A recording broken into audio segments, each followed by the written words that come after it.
Welcome to When Gen X Ruled the Multiplex, where I tackle the films that played some part in the upbringing of those of us who came of age in the 80s. Today's pick is the top-grossing film of 1985, Back to the Future. Back to the Future was directed by Robert Zemeckis and written by Bob Gale, a pair of USC film grads and frequent collaborators who had previously directed and written the 1980 black comedy Used Cars, and had co-written the screenplay for Steven Spielberg's 1941. Spielberg produced Back to the Future through his production company, Amblin Entertainment, and it became one of the most well-known films of the 80s. We open in the idyllic town of Hill Valley, California, as high school student Marty McFly visits the lair of his friend, mad scientist Doc Brown. Doc isn't around, but the television is on, broadcasting a news report about the recent theft of some plutonium. Unbeknownst to Marty, the stolen plutonium is currently residing under a bench in Doc's lair. Marty is played by Family Ties star Michael J. Fox, who replaced Eric Stoltz midway through filming after it was determined that Stoltz, then best known for the drama Mask, wasn't quite right for the part. Back to the Future transformed Fox from a popular television star into a popular movie star. He'd headlined multiple films throughout the rest of the decade, including Secret of My Success, Teen Wolf, Light of Day, and Bright Lights Big City. Marty fields a phone call from Doc, who is in the middle of a very important scientific breakthrough. He asks Marty to meet him in the parking lot of the Twin Pines Mall at 1:15 in the morning. Marty skateboards to school, accompanied by the strains of the #1 hit single Power of Love by Huey Lewis and the News. Huey Lewis contributed 2 songs to the Back to the Future soundtrack, this one and Back in Time. It's become standard to deride Huey Lewis as hopelessly uncool, but you gotta admit, Power of Love is a jam. At school, Marty meets with his supportive girlfriend Jennifer, who is played by Claudia Wells. Wells is best known for this role. While the character of Jennifer will appear in the 2 sequels, Wells was unable to participate because of an illness in her family, and she was replaced by the Karate Kid's Elizabeth Shue. Marty is harassed by the vice principal, Mr. Strickland, played by character actor James Tolkan. Strickland calls Marty a loser and claims he'll never amount to anything. After school, Marty and his band audition for a battle of the bands where they play, Power of Love. The judging panel, which is headed up by none other than Huey Lewis, rejects their audition, claiming they're just too darned loud. Jennifer and Marty make plans to go camping together, even though Marty's prudish mother disapproves of their relationship. There are a ton of details in these opening scenes that will become significant later. For instance, we learn that the mayor of Hill Valley is a man named Goldie Wilson, and that the clock tower in the town square hasn't worked since it was struck by lightning 30 years ago in 1955. Upon returning home, Marty discovers that the family car, which he was planning to use to take Jennifer camping, has been smashed up by Marty's father's crude and bullying supervisor Biff, played by Thomas F. Wilson. We all know what real-life public figure Biff is based on, right?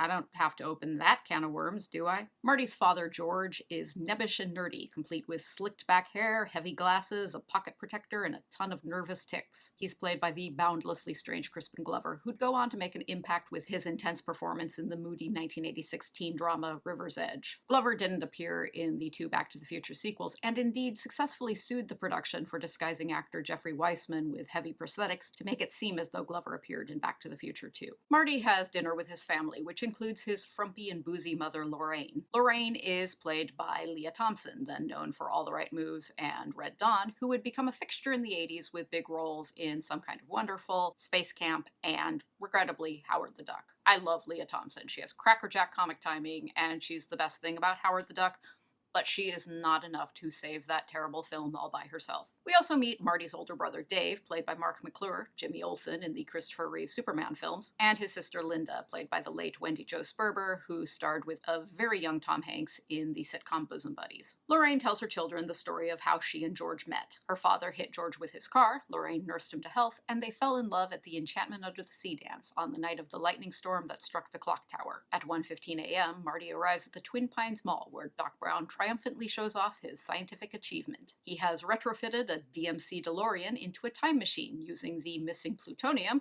which he has stolen from Libyan terrorists. Doc Brown is played by Christopher Lloyd, whom we recently saw in The Adventures of Buckaroo Banzai Across the Eighth Dimension. Prior to Back to the Future, he was best known for playing the drug-addled Reverend Jim on the sitcom Taxi. The DeLorean was manufactured between 1981 and 1983 and became instantly famous/infamous for being ridiculously expensive and not working very well, but making up for that by looking really, really cool. It was specifically chosen for the film because its signature gull-wing doors made it look futuristic and, yeah, really, really cool. Doc tells Marty that the idea for the time machine came to him 30 years ago on November 5th, 1955. After successfully sending his very good dog Einstein 1 minute into the future, Doc is ambushed by angry Libyan terrorists who riddle him with bullets. Marty jumps into the DeLorean and floors it. When he reaches 88 miles per hour, the time machine activates, and it takes him to the last time programmed into it by Doc, November 5th, 1955. Marty finds himself in the middle of farmland, the Twin Pines Mall being years away from construction, and crashes into a barn. When the farmer and his family come out to investigate, they see Marty in his radiation suit and assume he's an alien invader. Marty speeds off, plowing through a pair of pine trees and knocking one down. Hill Valley's town center is now an idyllic 1950s paradise, complete with a working clock tower. Marty stops into a soda shop and tries to call Doc Brown from a payphone, but Doc doesn't answer. At the soda counter, he meets a young Goldie Wilson, played by Donald Fullilove, and plants the suggestion that he will someday be mayor of Hill Valley. Marty also meets his now teenaged father George, who is being bullied by a teenage Biff. Biff's henchmen include Casey Shimosko, well known in the 80s for films like Young Guns and 3 O'Clock High, and future Titanic star Billy Zane. Marty trails his father and watches in horror as George climbs a tree and uses binoculars to spy on a young woman getting undressed. George falls into the street, and Marty is knocked unconscious while saving his father from being hit by a car driven by his future grandfather, Sam Baines, father of Marty's mother Lorraine, the young woman George was ogling. Marty wakes up in the care of Lorraine, who is hopelessly infatuated with him. Instead of falling in love with George, as she did in Marty's timeline, she has now fallen in love with her future son. Marty is appropriately horrified by this. Marty has dinner with Lorraine and her father, played by George DeCendo, and her mother, who is played by Frances Lee McCain, whom we recently saw playing Kevin Bacon's mother in Footloose. Also at dinner are Lorraine's younger brother Milton, played by Wonder Years star Jason Hervey, and younger sister Sally, played by Parker Lewis Can't Lose star Maya Bruton. Marty stops by Doc Brown's fabulous arts and crafts style home and explains that he's come from the future. Marty pleads for his help, returning to 1985.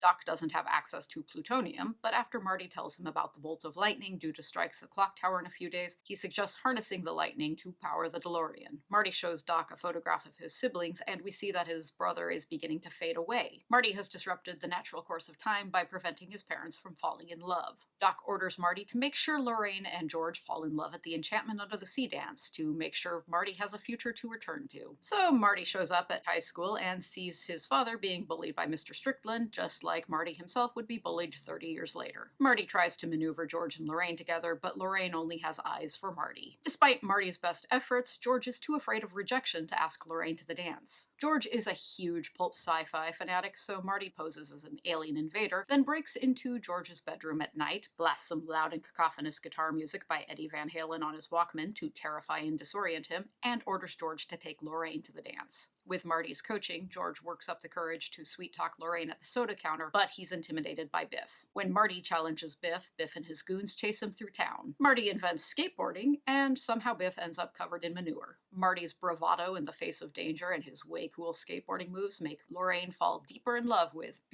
her son. In desperation, Marty asks Lorraine to the dance, then tells George his master plan. Marty will get too handsy with his mother in the parking lot before the dance, and George will come to her rescue, and George and Lorraine will fall in love on the dance floor. The day of the dance arrives. Doc rigs up the DeLorean to absorb the blast of the lightning bolt due to hit the clock tower that night. Marty tries to warn Doc of his future murder by Libyan terrorists. Doc refuses to listen, so Marty writes him a letter and slips it in Doc's coat. At the dance, Marty tries to get frisky with Lorraine, only to find that Lorraine is totally cool with the idea of being groped by Marty. They're interrupted by Biff and his goons, who drag Marty out of the car and lock him in someone's trunk, whereupon Biff sets about assaulting Lorraine. Assuming Biff is Marty, George intervenes as planned and ends up punching out Biff. Lorraine begins to fall in love with George. It turns out Marty got locked in the trunk of a car belonging to the band playing at the dance. The frontman, Marvin Berry, played by Harry Waters Jr., injures his hand rescuing Marty and can't play his guitar. Marty takes over and leads Marvin's band in a scorching rendition of Johnny Be Good. Impressed, Marvin calls up his musician cousin and plays him the song. His cousin is, of course, the father of rock and roll, Chuck Berry, who had a huge hit with Johnny Be Good in 1958. And yes, it is problematic for Back to the Future to rewrite history and give credit for inventing rock and roll to a white suburban teenager instead of to, Chuck Berry. With his future secured, Marty meets Doc at the clock tower in the middle of a brewing storm. After numerous perilous mishaps, Marty and Doc finally get their act together and successfully send Marty, Back to the Future. In 1985, the Twin Pines Mall is now the Lone Pine Mall because Marty ran over one of the pine trees back in 1955. Marty from 1955 watches helplessly as the Libyan terrorists once again gun down Doc, and Marty from 1985 jumps into the DeLorean and heads back to 1955. It turns out Doc isn't dead. He'd read Marty's letter and planned ahead by wearing a bulletproof vest. Doc hops into the DeLorean and heads 30 years into the future to the far-off land of 2015 after promising to check in on a middle-aged Marty. Marty returns home and discovers that the revised future has treated the McFly family very well. His siblings are successful and popular, and George and Lorraine are happy, wealthy, and wildly in love.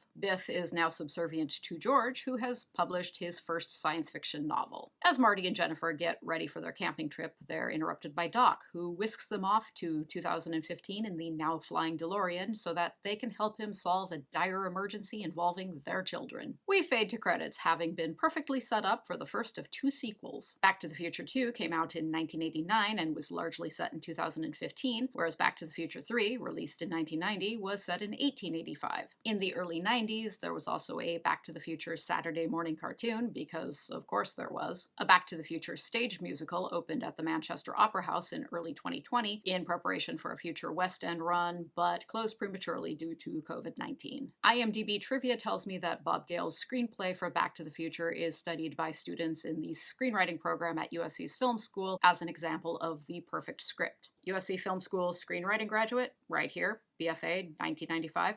And we didn't study that particular script while I was a student there, but I can see why it would be instructional. It's a very well-structured and tidy script with cleanly defined characters with clear motivation and zippy dialogue, and it moves at a nice pace with foreshadowing and clever callbacks. A great deal happens, but it never seems overstuffed. Back to the Future is a satisfying film, and a lot of that is due to Gale's script. That said, there's something a little soft about Back to the Future. This is a film with no hard edges, apart from maybe the hint of mother-son incest and Biff's attempted assault of Lorraine. Oh, and the murderous Libyan terrorists. It's a big crowd pleaser, which means it provides a good viewing experience for the majority of ticket buyers. But it also means it works very hard to avoid alienating that majority, and thus it exists in a nice, safe middle ground. It seems silly to complain about a film for being close to perfect, but perfection can be maybe a little boring. I like Back to the Future a lot.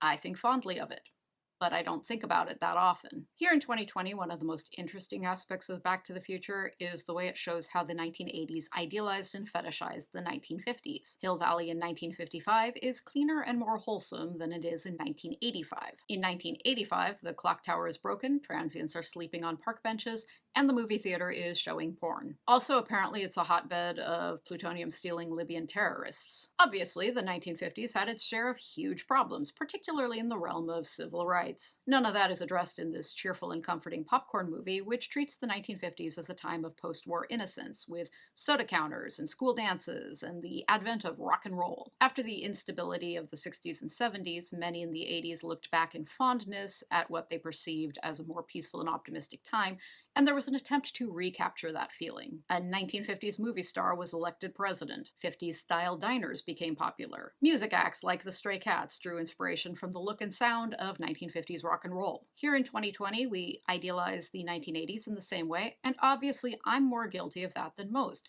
80s nostalgia is kind of my thing.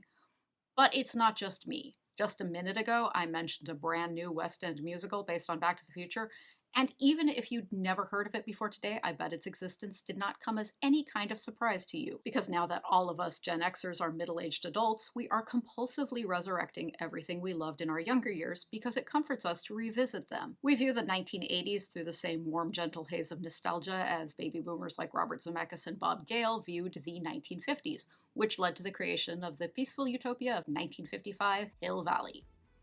Next time, we're going to get comfortably numb with Alan Parker's Pink Floyd The Wall from 1982. Thank you very much for joining me, and I'll meet you back here then.